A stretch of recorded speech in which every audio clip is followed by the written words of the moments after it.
আমার বাড়ির অনেক পুরনো জেনারেশনের ফুলশিরা পায়রা এগুলো। এদের উড়ান কোয়ালিটিও অনেক সুন্দর আছে, 5 থেকে 6 ঘন্টা। অনেক পুরানো, 7 বছর 8 বছর ধরে এই জেনারেশন আমার বাড়িতে।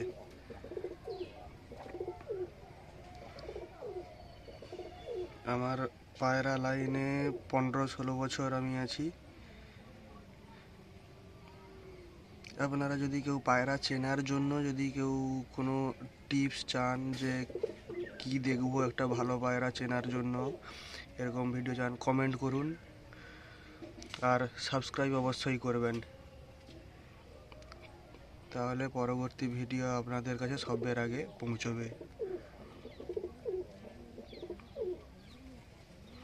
সাবস্ক্রাইব করে দেবেন চ্যানেলটিকে, যেটা একদম ফ্রি হয়।